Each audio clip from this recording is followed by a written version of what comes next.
It was supposed to be just another quiet Sunday night. The streets of Teocheung were settling into their usual calm.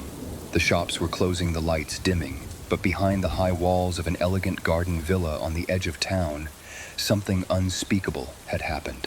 At exactly 11:56 a.m., the next morning, a woman named Le 51 years old stood frozen in the middle of a marble-floored living room.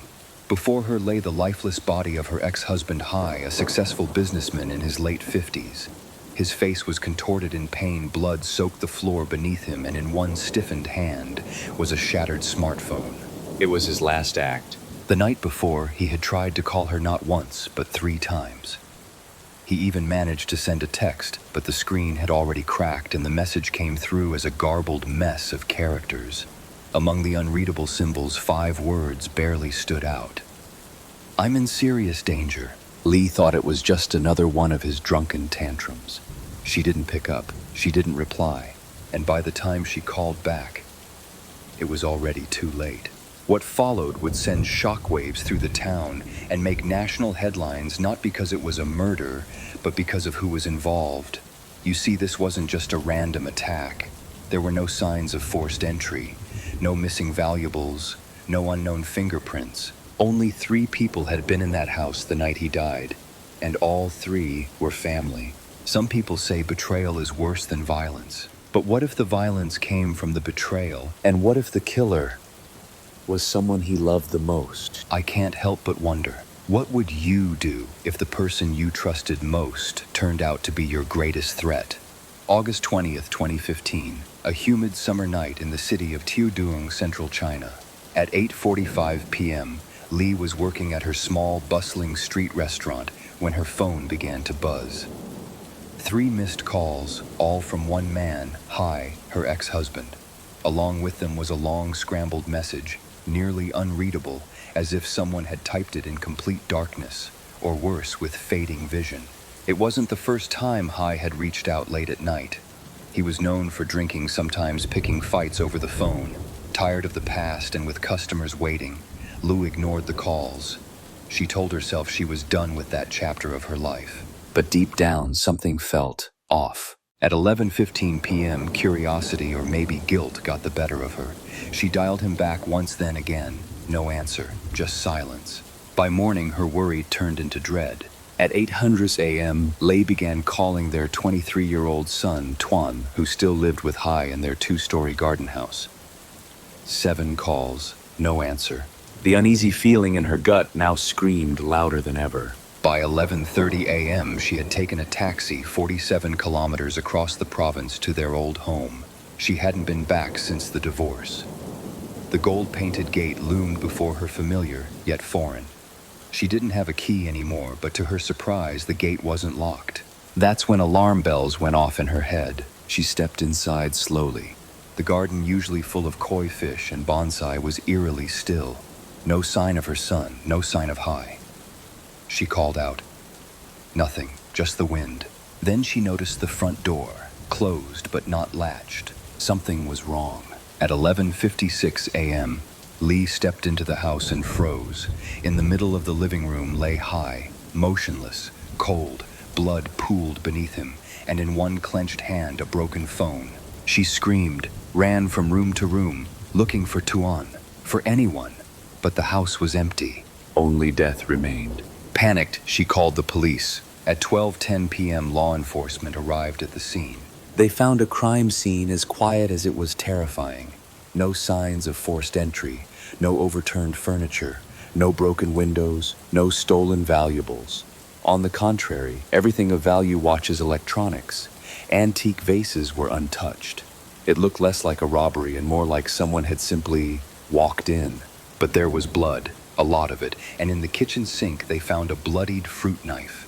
The last timestamp from the phone showed 8:40 p.m., the night before the exact moment Lee received that strange, garbled message.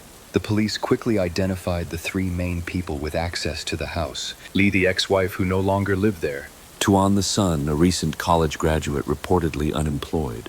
And Hong Hai's new partner, a woman in her mid-20s who had moved in shortly after the divorce, but had never legally married Hai. Only one of them had discovered the body, and the other 2 were missing.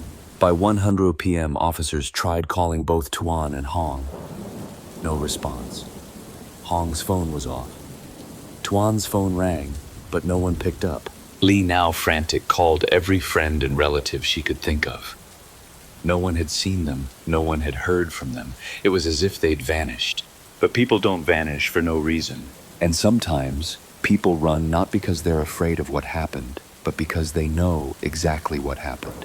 The next 24 hours would send detectives down a dark spiral of hidden footage, family secrets, and an illicit connection that no one, not even the victim, saw coming. And it all started with a broken phone and a message no one could read. When investigators arrived at the villa, they expected the usual signs of a break-in, a forced door, a shattered window. Anything to suggest that the killer had come from outside. But what they found was silence. And order. Nothing had been stolen. Valuables including 2 expensive luxury watches and a shelf full of antique porcelain were untouched. The flat-screen television, the phones, the jewelry, all in place. There was no evidence of a struggle beyond the pool of blood in the living room. No drawers pulled open. No muddy footprints from outside. This wasn't a robbery. This was personal. The victim, Hai, was found lying on his side in the center of the room. Head trauma. Multiple stab wounds to the chest. His blood soaked through the ceramic tiles. Nearby, a shattered vase lay in pieces, its porcelain edges stained crimson. A fruit knife, wiped once but still bloodied, was found in the kitchen sink. In his hand, a broken smartphone still clenched even in death. At first, officers considered the possibility of a stranger, someone wearing gloves, someone experienced. But the house was tightly secured, surrounded by 3-meter-high walls capped with sharp iron bars. The kind of barrier no outsider could scale unnoticed. There were only 3 fingerprints on the scene. Hai's, his ex-wife Lee's, who had touched the body during her discovery, and Tuan's, the son. No foreign prints. No unfamiliar DNA. Still, one detail stood out: footprints. Bloodied partial prints. 2 distinct sets, one large, one smaller, both inside the home, both appearing fresh, which meant someone, possibly 2 people, were present during the moment of the attack, and neither of them had called for help. As detectives combed through the house, they searched for any source of surveillance. The property at first glance had no visible cameras, but something about the placement of the furniture, the pristine setup of the front patio, and a strange angle from a photograph on the victim's phone raised questions. When they dug deeper behind a wall sconce just outside the front entrance, they found a hidden mini-camera lodged discreetly inside a light fixture. It had no audio. But what it did have was a perfect view of the garden. The footage from August 20th told a quiet story at first. Hai is seen letting his son in through the gate just after 700 p.m. An hour later, the camera captures 2 figures leaving the house, a man and a woman, both dressed in black, both wearing baseball caps and surgical masks. The man carries a backpack. The woman walks with purpose. They close the gate behind them, but never lock it. Time of death estimated by the forensic team is between 9:30 p.m. and 10:30 p.m. And according to the footage, that couple left the house at 8:40 p.m., the same minute the final message was sent to Le. If these 2 people were innocent, why hadn't they come forward? Why vanish? And that's when the most disturbing clue emerged. While checking the damaged phone found in Hai's hand, digital forensic technicians uncovered a hidden video file stored on the internal memory card. It was a short, silent clip, no longer than a minute, showing the backyard patio. In the frame, a young man and a woman, Sitting far too close, touching, kissing. And not just any young man. It was Tuan Hai's only son, and the woman Hong Hai's new partner. Some people say truth is stranger than fiction, but this was something else entirely. Police now had motive, and soon they'd have suspects. but first they needed to follow the trail left behind by that taxi. Sometimes it's not what you find, but what someone left behind that tells the real story. While the surveillance footage had no audio, its silent testimony pointed investigators toward a single clue: the couple leaving the home at 8:40 p.m. on the night of the murder. They walked out calmly, too calmly, and climbed into a green taxi just beyond camera view. Investigators canvassed the area and tracked down the taxi company. it didn't take long. Only one car had reported picking up passengers in that neighborhood at that time. The driver's name was Tran, a soft-spoken man with 12 years behind the wheel. He remembered the ride vividly. They were impatient, he told police. A young man and a woman wore hats, masks. They were in a hurry and complained I'd arrived late. Told me to take them to the train station in Chiudong. The ride was unremarkable, except for the silence. Tran noted the woman never spoke. The man gave clipped directions. They sat in the corners of the back seat, avoiding the dashcam's field of view. But they made one mistake. Their exit was captured by the station's exterior camera, and that was enough. The couple's body language, height, and posture matched Tuan and Hong almost perfectly. Both were now classified as primary persons of interest. But where were they? The answer came from a most unlikely place, a janitor at the train station. 2 days after the murder, she found a bag in a trash bin. Inside were 2 smartphones, one cracked, one powered off, and a bundle of clothing blood-stained. The DNA on the shirt, a match to Hai. There was no longer any question whoever had worn that shirt was involved in the killing. And Tuan was nowhere to be found. Investigators traced his and Hong's phone records. In the hours following the murder, both devices were pinged in the area and then went dark, as if they'd been shut off or discarded. Police now had enough evidence to issue official arrest warrants for both Tuan and Hong. But the question remained, why? The clip found on Hai's phone hinted at an illicit relationship, something deeply taboo. But was that alone enough to kill? Detectives began interviewing everyone close to the family, classmates, neighbors, former friends. The stories they heard painted a picture far more twisted than anyone imagined. Tuan had always been bright, they said, intelligent, even charming.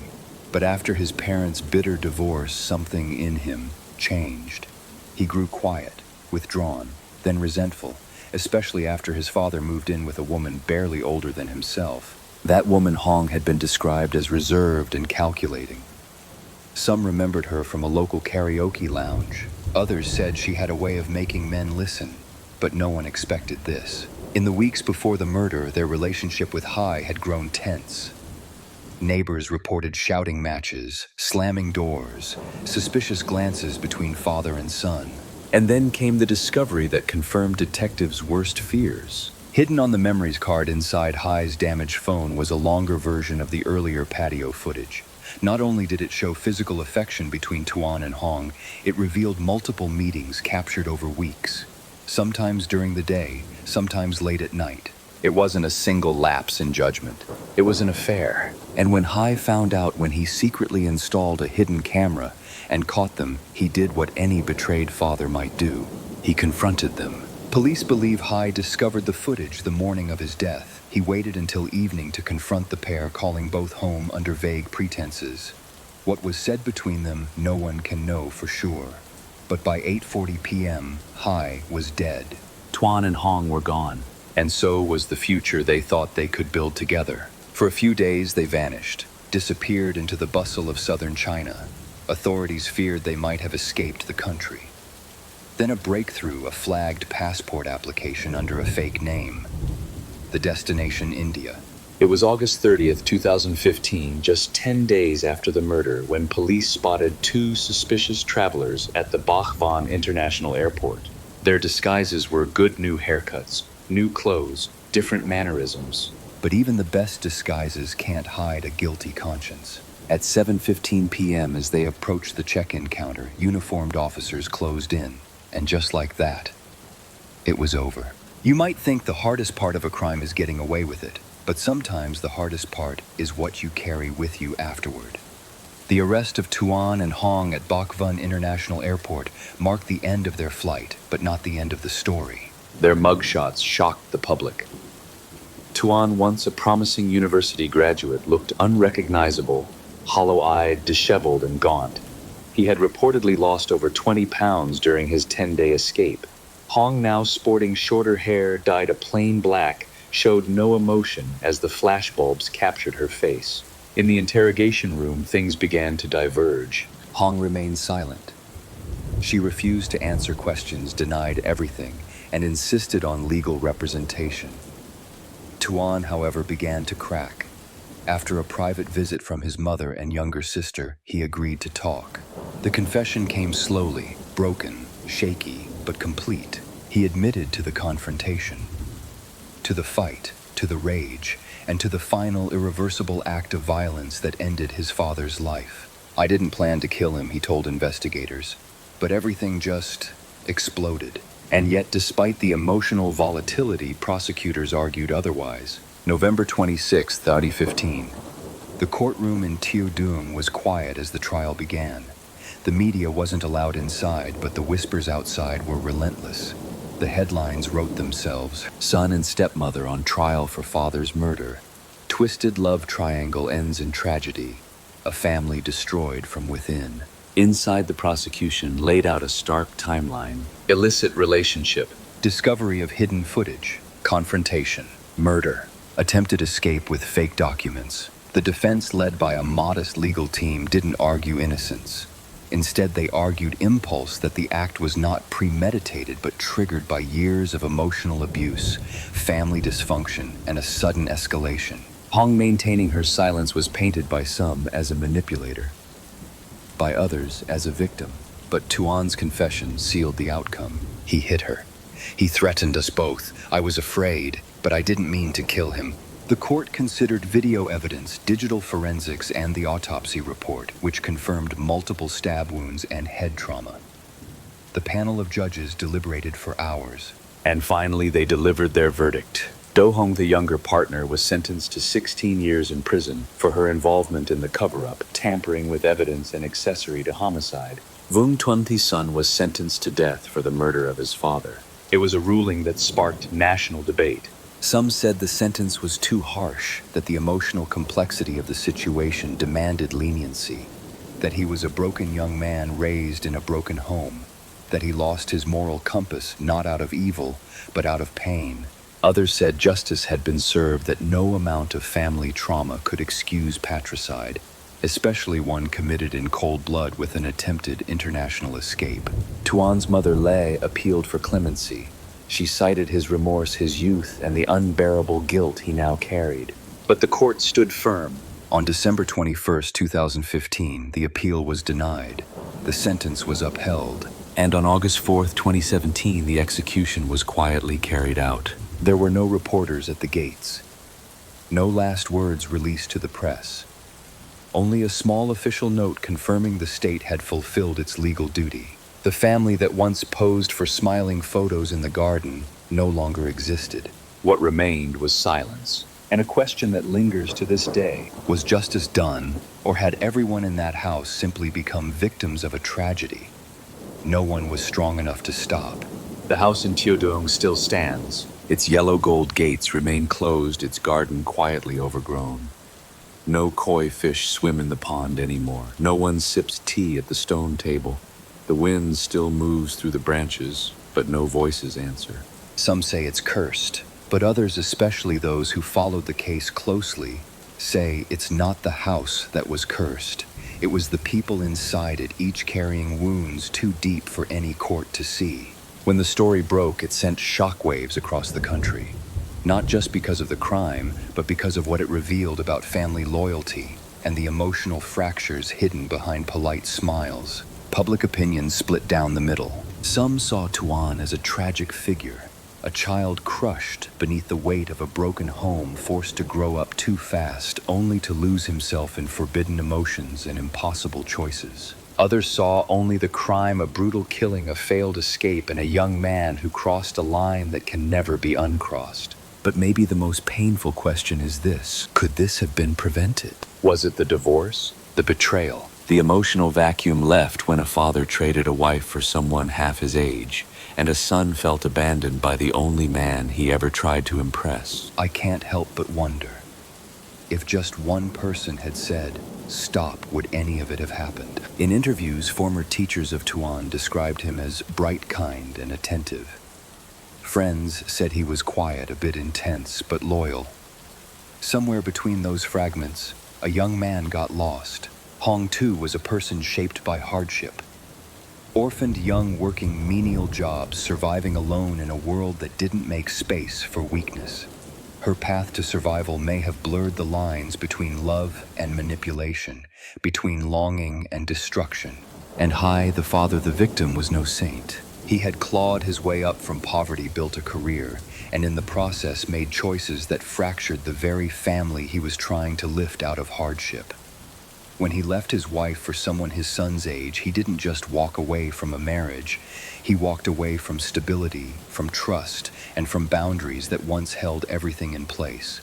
There are no winners in this story. Just shadows of who they used to be. After the verdict, Lee, the ex-wife and mother, disappeared from public view. She never spoke to the media, but one neighbor recalled seeing her visit the old house a year later, standing alone by the gate, her hand resting on the latch before walking away. The house was never sold. No one wanted it. Because how do you sell a home where love collapsed into silence? In the end, this story isn't just about crime. It's about what happens when we look away too long, when wounds fester in the quiet corners of our lives, when shame is buried, when conversations are avoided, when young people are left to figure out right and wrong alone. Some say Tuan was evil. Some say he was broken. Maybe he was both. Or maybe he was just human, and no one taught him how to survive his own pain. What would you have done if you were him? If this story moved you, share your thoughts in the comments. Was it justice or just a deeper tragedy?